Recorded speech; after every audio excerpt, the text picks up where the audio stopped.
Great viewers out there, it's time for Sports View. My name is George Allo, and we're set to roll. And my colleagues are in-house. I must tell you that Tony Ubani, who was at the Sports Festival in Benin, had to cut short his coverage to come and be part of Sports View today. He will be heading back to Benin immediately after this show. And I must tell you that it's a loaded package. We'll be talking about the Sports Festival, and we'll be hooking up to, hopefully, if we get in touch with a former DG of the National Sports Commission, talk about Rebubenge Elegbeleye, to share his thoughts with us on the show today.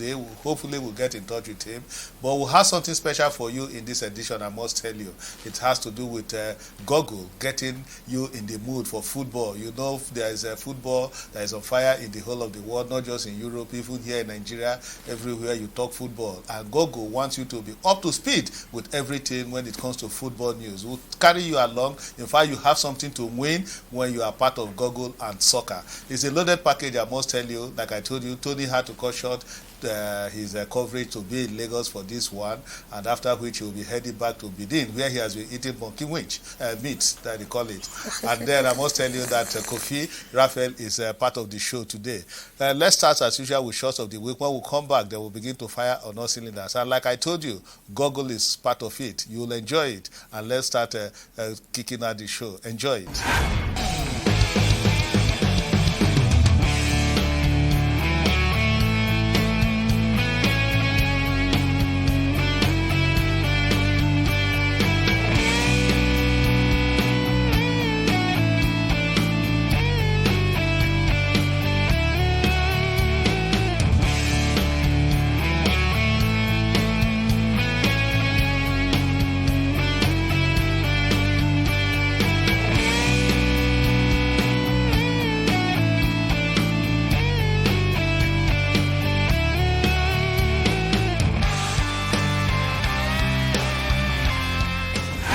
About your team has never been on top of the law. They have, Joe. And what are you saying? It's a lie. How is it a lie?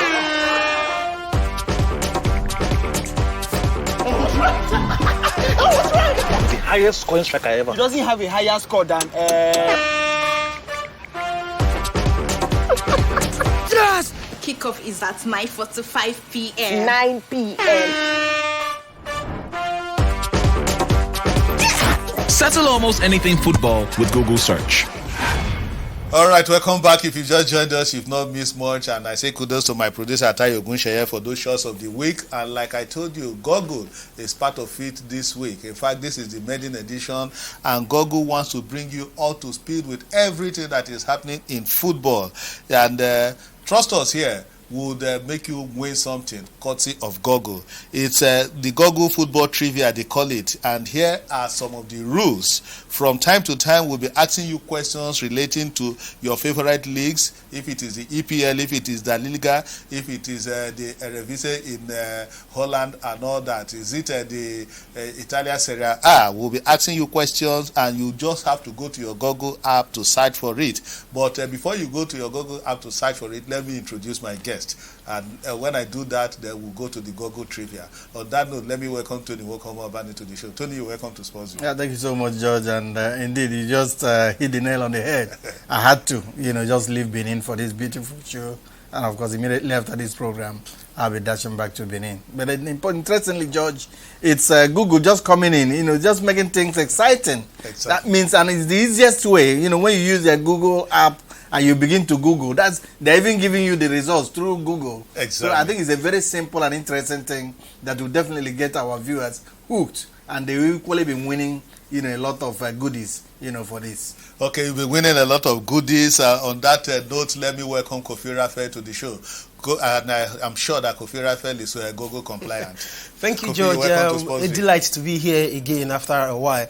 I think, like they say, the world is now a global village. Exactly. And Google has now made things easier. They've been making things easier, and I think they are still making it easier as it is, If you want to check who was the highest goal scorer last season in the English Premier League, Google will give you that result. So that's what Google is just saying, making life easier for you to get any information you want to get. All right, our dear viewers, I must tell you that the fastest and most accurate response will stand a chance of winning a merchandise courtesy of Sportsville. So are you ready? If you are ready, okay, the first question is this. Who holds the Premier League record for most headers scored? If you are ready, please. The question is, who holds the Premier League record for most headers scored? You know, strikers will normally score with their legs, but these days, somebody like Ronaldo is deadly with his head. But in the Premier League, who holds that record? And I tell you that, bring out your phone. My own is Google compliant already. You can see it. I'm going to Google now. So if you go to Google, just check out there who holds the Premier League record for the most headers scored. Bring out your phone now, open your Google app and search for it. If you give us the result, you have a chance to win a merchandise courtesy of Google. So just go to Google Go. And Tony is already going to Google Go. Tony, but you are not part of this. No, I'm not. It's a simple, George, very, very simple. It's Yes. just a tap on Google, and of course, the answer is here. So it's just giving them question and then answering it for them. Yes. So just go to Google and then tag our Sportsville. You can see our social media platforms there. #GoogleFootball. When you go to #GoogleFootball, tag Sportsville and tell us the response. Let us know who has the highest number of goals scored with his header. Kofi, I think this is very interesting. Well, it's very interesting and very simple at that. I mean, I just Googled it now and I know the answer, but of course, I'm not going to. You are not part of it.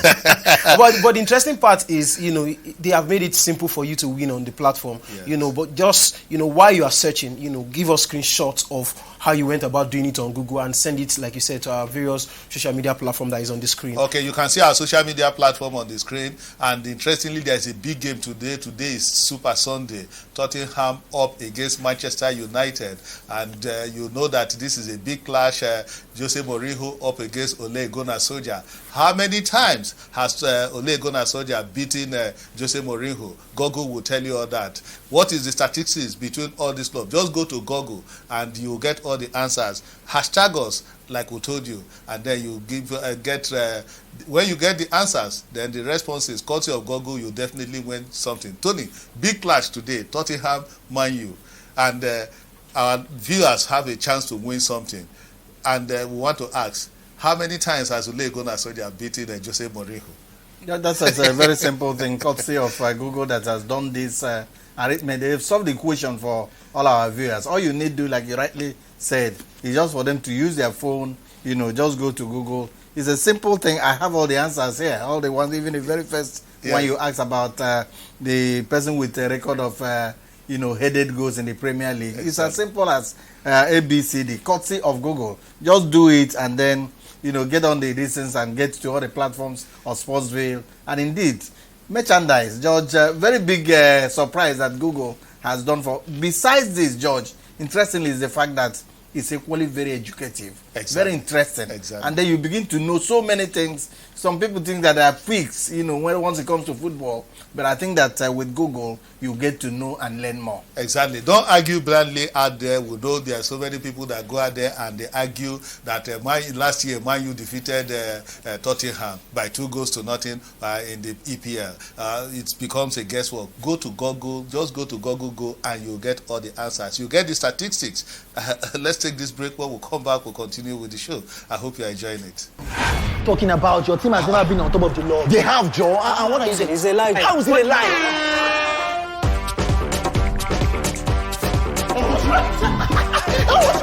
The highest scoring striker ever. He doesn't have a higher score than Yes! Kickoff is at 9:45 p.m. 9 p.m. Settle almost anything football with Google Search. All right, welcome back. Thanks to Google, you can now get football wrapped around your finger like never before.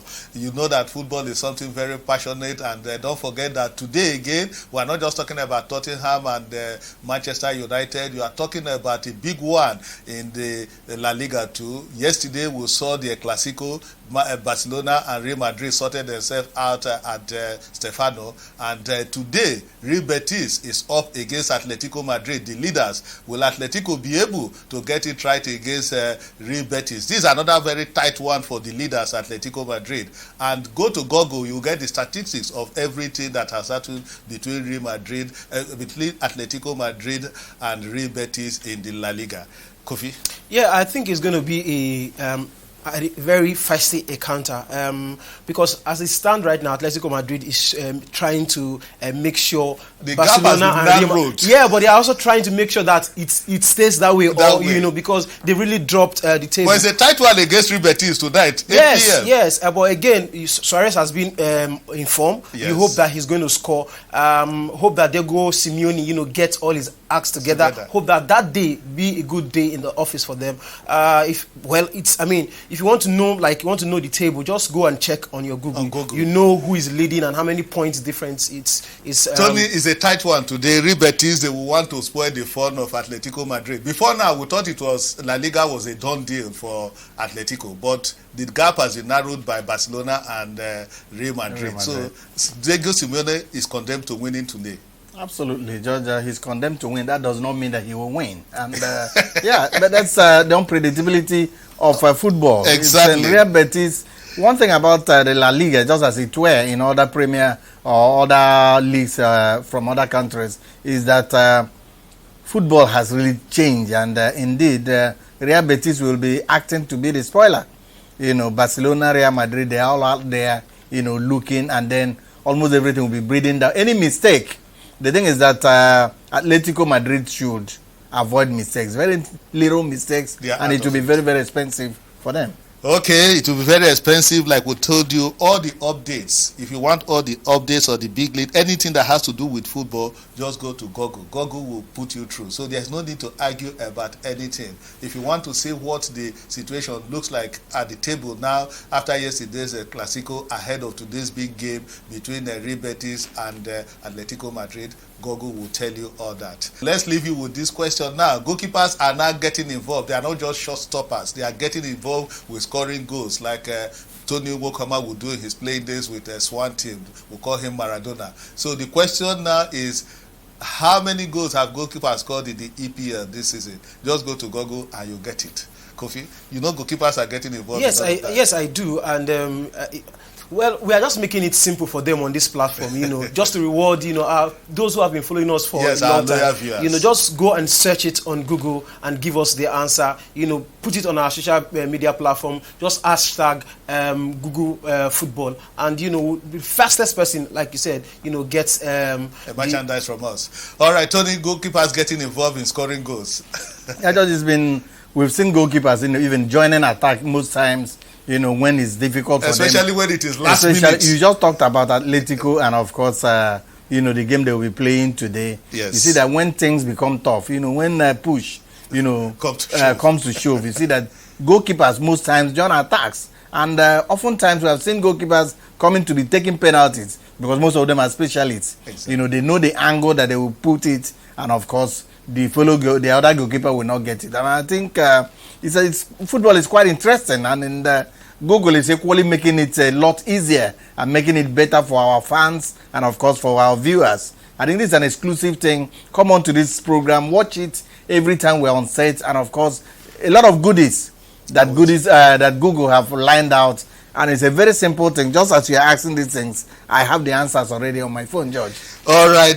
Goalkeepers get involved in scoring goals. And don't forget that even Enyimba goalkeeper John Noble got his invitation into Super Eagles because he scored in the game against River United, against Theophilus Afoloka in that shootout in the CAF Confederations Cup. So just go to Google, tell us how many goalkeepers have been involved in scoring goals this season in the EPL.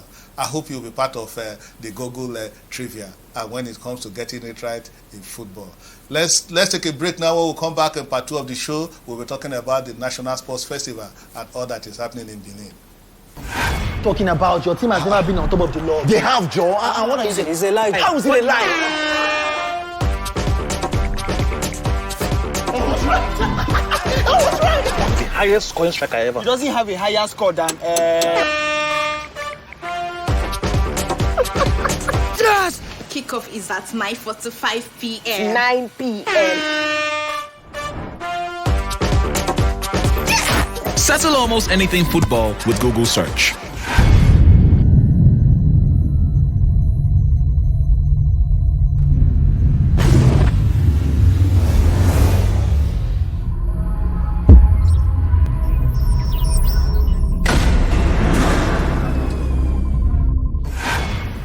All right, welcome to part 2 of the show where we're talking about the National Sports Festival, and there has been high drama in Benin. I must tell you, at some point, we are beginning to wonder if the sports festival will continue or not, because the state government say, hey, without funding, we cannot continue with this. We'll spend so much money. We need the backing of the federal government. Well, they've gotten it. The federal government has given assurance that you are not alone in this. You are doing this for Nigerian youths. Well, like we told you when we were starting the show, Honorable Gbenga Elegbeleye is hanging on to speak to us here in Lagos. He's a former Director General of National Sports Commission, so he's somebody who should know.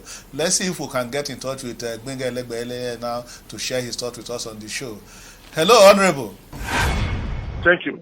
You saw the drama that played out between Edo and the federal government. What is your take on it? At some point, the festival was almost not going to continue. Well, I can't blame the sports ministry, because when you expect money from the budget, it's not just like it's a straight thing like that. It takes some bureaucratic bottlenecks for you to even get your budget to your ministry before you can in turn transfer or whatever you want to do to support the host state of the sports festival. So the blame shouldn't go to the national sports. Ministry of Sports. There is always delay in payment from whatever, the presidency to the budget office. Is not the fault of the ministry. You can only give what you have. You cannot give money that's not available. So they don't think people should understand that the Ministry of Youth and Sports is not a place where you warehouse money. Okay. All right. But the good thing is that the sports festival has eventually gone ahead. To avoid this kind of situation moving forward, the next host, yes. What would be your advice, sir? My advice is both the next host and the ministry themselves must get their priority and get the money they want to use available, not to start at the middle of the competition and now be broke. They should they should get their money in advance. Whatever they need for the festival to go on must be ready before you start it. And sincerely speaking, I wasn't expecting the festival this year, looking at the situation, particularly the issue of coronavirus pandemic. I was expecting a postponement, a further postponement. But since the state of Edo keep complaining that the postponement is affecting their pulse, the national maybe that's why the ministry came in. But if I were to be there, I wouldn't have even allowed National Sports Festival to take place this year. Okay, sir. This National Sports Festival is like our own Olympics. If you look at the Olympics, the IOC is able to get partners to fund it and all that. Why is it almost an impossible thing for us to get the private sector involved in our own Olympics? Look, there's lack of legislation. In Nigeria, you need to force the multinational companies to get involved in sports. They are dodging. They are running away from it. So when there's legislation to say you must invest a certain percentage in sports and so you see it there, but even there's a legislation, what about enforcement? The federal government should live up and force them to do the needful. Once they do that, then the government will not be spending money, hosting, or states will not be holistically spend money to host national sports festival. The federal government the ministry will be relieved of the burden of looking for funds to fund sports festival. There are multinationals making money in this country, and dodging so many things. Some dodge taxations, some dodge corporate social responsibilities. Sports should be a very, very important issue, and that they should get involved. All right, thank you, Gbenga Elegbeleye, for sharing your thoughts with us on Sourceville. We really appreciate this. And like we told you, Tony Nwokoma Abani has been in Benin. He had to come in this afternoon to be part of the show. He will be going back to Benin, and he has been enjoying it all. Let's not talk about what Tony has been doing outside Samuel Ogbemudia Stadium. We'll talk about the games proper. Tony, now let's talk the National Sports Festival. Whether inside or outside, all of them. I think the beauty of Ogbemudia Stadium is even well appreciated from outside, George. Because it's unbelievable what is out there in Benin, the type of facilities the people put together. Exactly, even from the restaurant where you eat monkey, they painted everything, they renovated almost everything. George, there is this competition fever. You've covered the Olympics so many times, exactly. Commonwealth Games. That's exactly, the type of feeling that I got immediately I stepped into Ogbemudia Stadium. What it shows is that when Nigerians want to do something, we can do it absolutely well. Tony just told me that it was not the sports facilities that were refurbished, that even the hotel facilities were all refurbished. Absolutely. Almost all the hotels. Even that the human beings in Benin have been refurbished. Everything is booming. Every other thing. I think that's how it is. There is no segment of the economy in Benin that won't benefit. Even the people, I know that you chew bitter cola so much. You see the people with, selling bitter colas. They were just selling, and I remembered, oh, this is George product. My favorite. Yes. Okay, but Tony, you had a Gbenga Elegbele talking about the fact that this thing is not a magic thing, that there should be time to do the process and all that. What's your take on it? Yeah, just the drama was so intense, and indeed, I think that it was not just good. It wasn't just a very good thing. It doesn't portray Nigeria very well, because most times when you look at these things, the world they are just watching Nigeria. Just they are talking about the Olympics. You are talking about the Commonwealth Games. One day Nigeria will rise up, to bid for these things, and indeed, so many people will be referring to this. And most times, George, we equally talk about sponsors not getting interested, in some things. No sponsor will want to put his money and sponsor things, don't get it that along the way you'll be calling on that it. Is part but of come the to problem. think of, George, come to think of it, you see that Edo State people, the Edo people, they are very, very intelligent people. They put in so much money, and the government said they are going to give you money. When will they pay? We are Nigerians. George, if they host everything till the end, and of course without making a show, George, they will not get the money. The money will enter into voicemail. That's the story, and that's brilliantly. I commend Edo State. Have they achieved that? They did. Okay. They got it. Even though that they had to shake Nigeria embarrassingly, but then I don't think that there's anybody that will blame them. If you do not make use of what you have, you will not get anything. This is Nigeria. Okay, but the good thing is that the game is still on. The game is going on, and of course, the enthusiasm was just another thing. Initially, we thought that the COVID-19 pandemic will be a minus, for the games.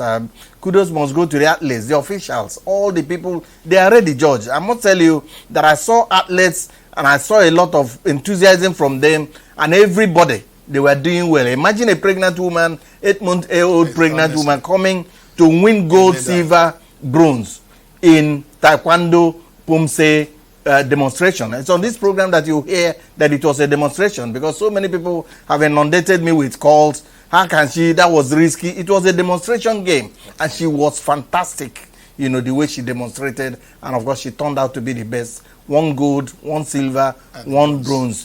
For it was an echo for sure. And when Lagos enters into the thing, the hall that day was very, very electric, George. All right, the sports festival is our own Olympics, and we're happy that it is ending and not just going to end abruptly. That show will be coming to an end on the 14th. That is precisely on Wednesday. And we equally say kudos to the National Sports, to the Federal Ministry of Youth and Sports, Dari, and his team for ensuring that this festival eventually went ahead. Let's take a break now. When we come back on part 2, when we come back, we'll now be rounding up the show. I hope you are enjoying Sports View.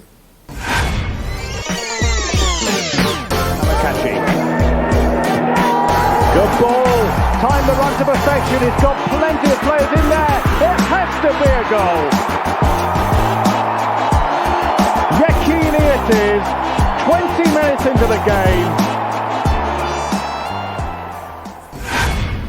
All right, welcome back. We're coasting home now, but before we leave the studio, let's tell you that our own Nigerian Professional Football League is on break now. Clubs have opportunity between now and 2 weeks to get their team straightened and all that, and we hope that a team like Adamawa United that has been down will use this opportunity to strengthen their squad. And then Enyimba, that in the CAF Confederations Cup, will play some of the backlog of their games. The NPL, and I just hope that it will get better, Kofi.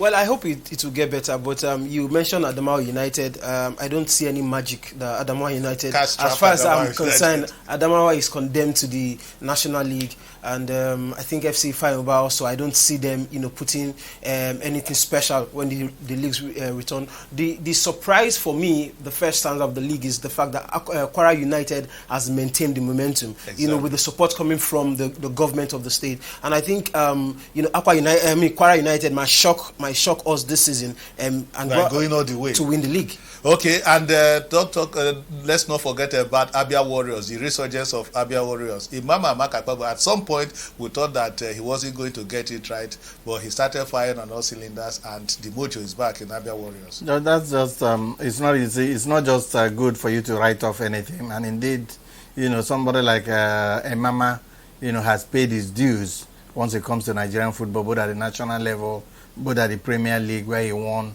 the Premier League trophy with the Rangers International. When he was having a storm in Abia Waters, people were quick to condemn him. But now, I think that those who asked him, who are you? And I asked him, how are you? Well, let's leave you with this. The daughter of our producer, I talk about Mofiyin Foluwa. I hope I got that correct. Mofiyin Foluwa Ogunsheye is 14. She is celebrating today, and will say, may the good Lord continue to bless and keep her. Daddy is going to pop champagne on your behalf in the studio today. Mofiyin Foluwa Ogunsheye. Happy birthday to this little girl. You will grow up to become something wonderful in life. And Kofi, I think will say happy birthday to this little baby. Yes. She is 14. Yes, she's 14. I think I've seen her once. Very beautiful young lady. And I also wish I was 14, you know, so that along the line. But of course, happy birthday to her. And happy birthday to also George, who, you know, stylishly is running away from, you know, wishing himself happy birthday. Oh, you're talking about me? Tony, it's like Mofiyin Foluwa is just 1 year older than me. You've forgotten when you were born. Congratulations, Mofiyin Foluwa. That's let's thank God. Let's give praise to God. Let's give praise to God. Mofiyin Foluwa Ogunsheye. I'll be calling her Kelechi. You know, Kelechi. That is the Igbo version of her name. Yes, George, we are talking about your birthday, not just only Mofiyin. Mofiyin, after Mofiyin's birthday, the following day is your birthday, and you're just pretending as if nothing is happening. All right, Mofiyin Foluwa is 14. She's celebrating her birthday today, April 11th, and she is just 1 day older than me. On April 12th, tomorrow, I'll be celebrating mine. So to God be the glory. Those of us who are born in April, they say it's April the full month, but everything about April is full of happiness, full of joy, full of grace and all that. Well, to God be the glory. That's the show. We'll see you next week. Bye-bye. God bless.